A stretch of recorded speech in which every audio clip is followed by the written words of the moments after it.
It was one of those golden afternoons when everything felt still, like the world had exhaled and decided to rest.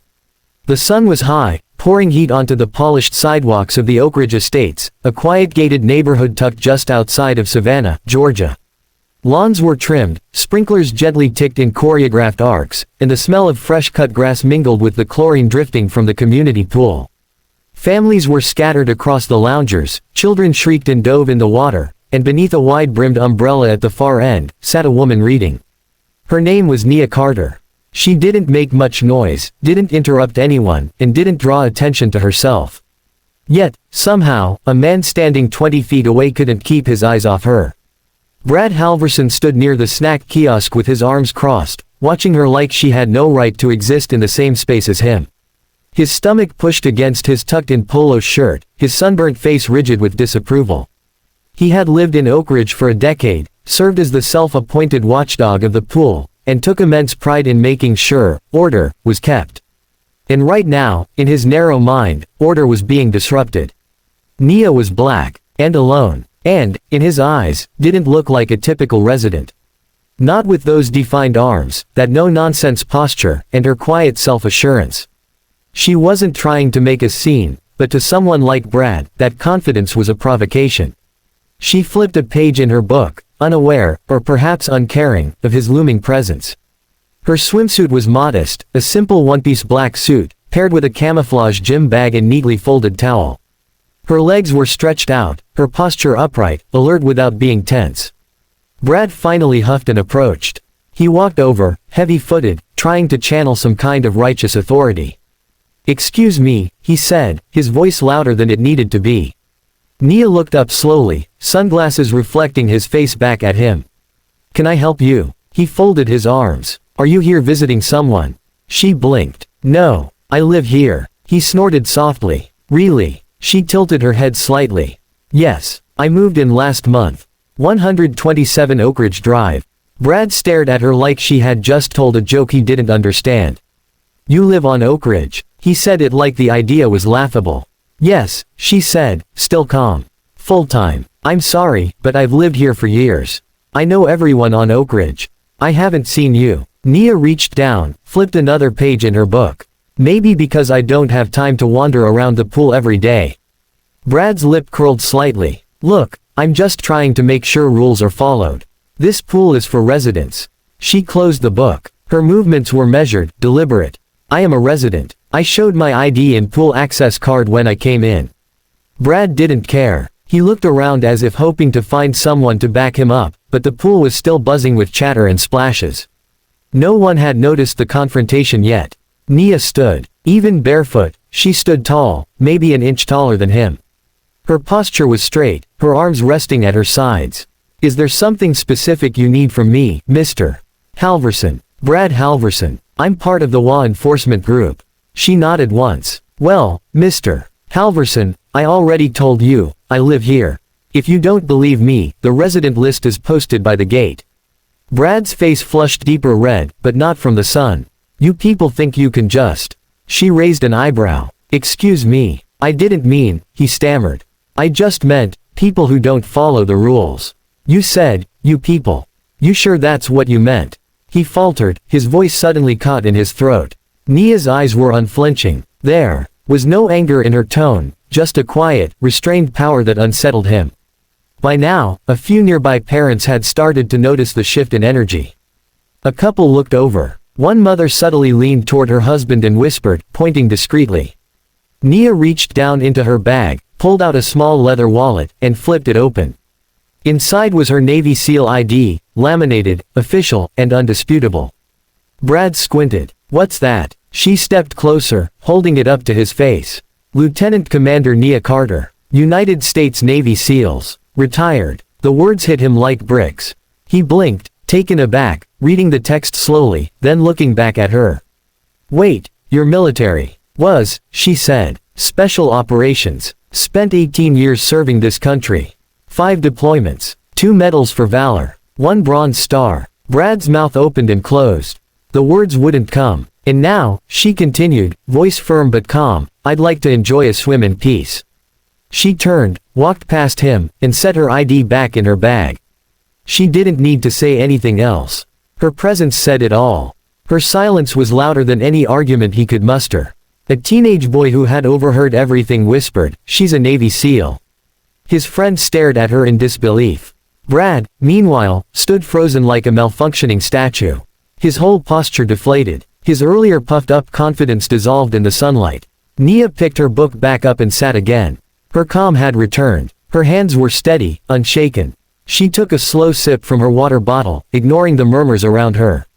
Brad shuffled off, embarrassed and burning with shame, not just from the sun but from the humiliation of realizing he had tried to flex power over someone whose courage he couldn't even begin to comprehend.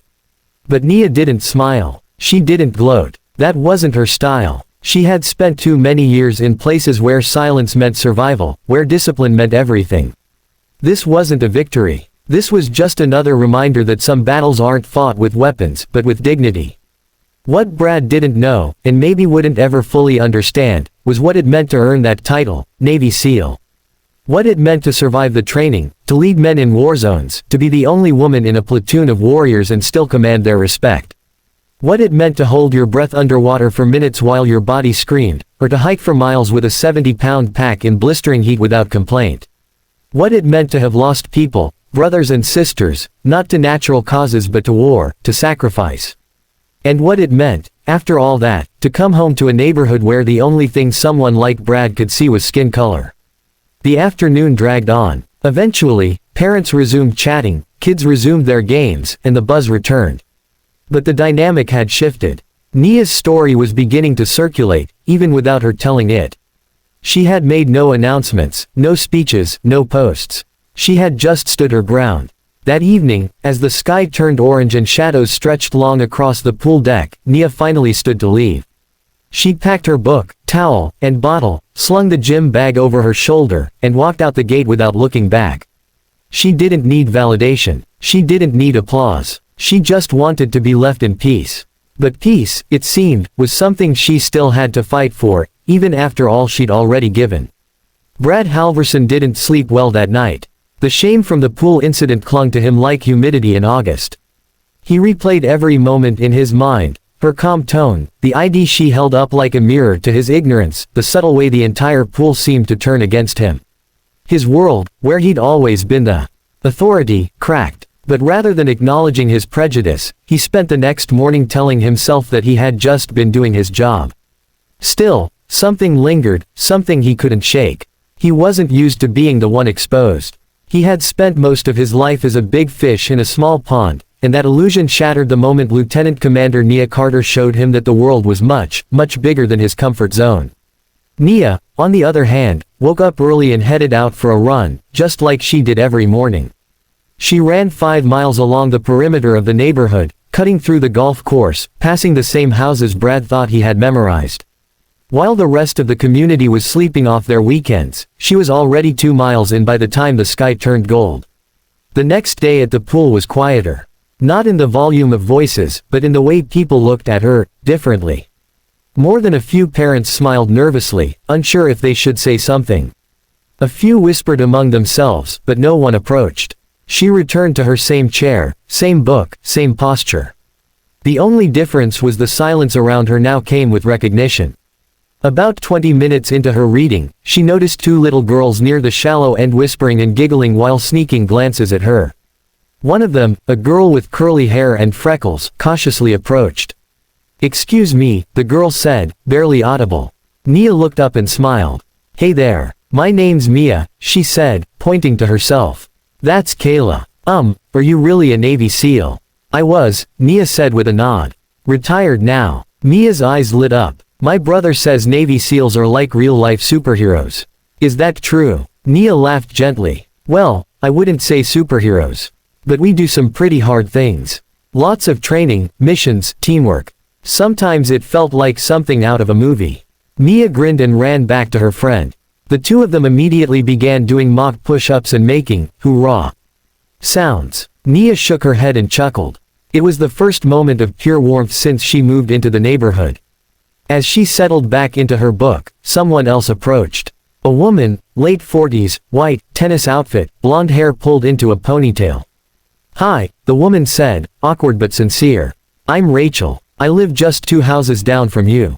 I wanted to say, welcome to Oak Ridge. And also, I saw what happened yesterday. That guy, Brad, he doesn't speak for all of us. Nia closed her book again, her gaze gentle but unreadable. Thanks. I appreciate that. Rachel hesitated, her hands fidgeting with the strap of her beach bag. Honestly, you handled it way better than I could have. If it were me, I might have thrown him into the pool. Nia smiled. I've had years of practice controlling my emotions. You learn that fast in the military. Especially when you're the only woman, and the only black person, in most rooms. Rachel's eyes widened. Wow. Thank you for your service. Really? Nia nodded. Thank you for saying that. For the next few minutes, the 2 women talked. Nothing deep, just casual small talk. It was the first genuine interaction Nia had since moving in. And Rachel wasn't the last. Later that afternoon, an elderly man walked up to her with a small tin of cookies. I heard you're a SEAL, he said. I was in Vietnam, 1st Infantry. Welcome home, Lieutenant Commander. By the end of the day, 5 different neighbors had come over to offer words of support or quiet apologies on behalf of the neighborhood watchman. Word had clearly gotten around. And Brad, he was nowhere to be seen. But while the neighborhood was attempting to self-correct, Brad was sitting inside his house in his recliner, flipping through the community app on his tablet, reading the comments on a thread titled, Incident at the Pool Yesterday.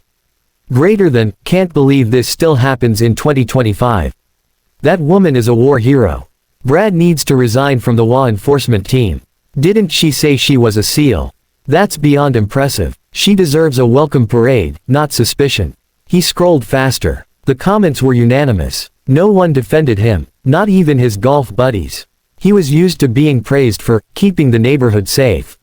Now he was being seen for what he really was, a gatekeeper trying to bar someone who didn't look like him. His wife, Carol, stood in the doorway. She'd seen the video too. You embarrassed yourself, she said quietly. Brad grunted. I didn't know who she was. Carol folded her arms. That's the problem. You didn't even ask. You just assumed. He didn't respond. That week, the WA board met. Though Brad had no official title, his self-appointed role as pool enforcer was quietly removed. A notice was posted saying that any concerns at community facilities should be brought directly to WA staff, not individuals. Meanwhile, Nia received an invitation to speak at the upcoming WA meeting. At first, she declined. But something told her that if she didn't speak, someone else would try to speak for her. The night of the meeting, the clubhouse was packed. Residents sat in folding chairs, sipping lemonade and murmuring softly as Nia entered. She walked in without a speech prepared, without notes, and with no agenda but truth. She stood at the front when called and waited for silence. Thank you for having me, she began. I'm not used to giving speeches, so I'll keep this simple. My name is Nia Carter. I served in the Navy SEALs for 18 years. I moved here hoping for peace and community. And what I got on my first visit to the pool was suspicion, interrogation, and disrespect. There were quiet nods throughout the room. Brad was seated in the back, staring at the floor. I'm not here to ask for anything. Not sympathy, not attention.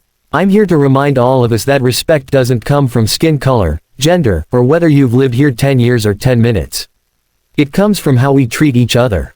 A woman in the second row dabbed her eyes. Another man clapped once before stopping, unsure if it was appropriate.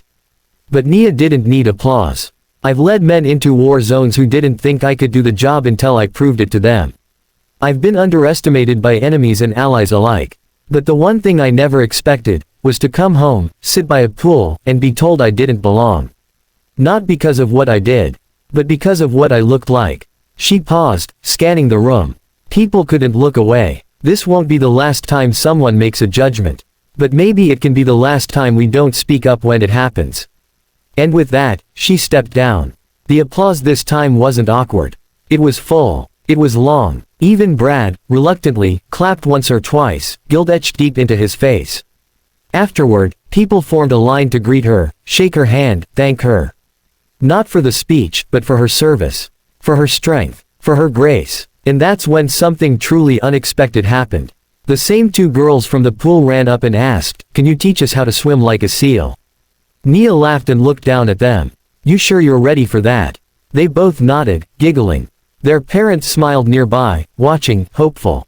All right, she said. Saturday morning. But be warned, it's not just swimming.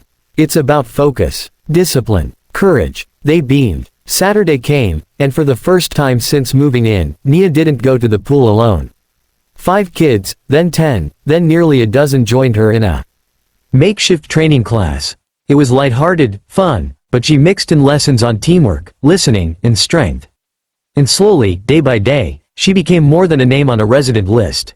She became part of the neighborhood. Not because she proved herself, but because she allowed others the chance to grow.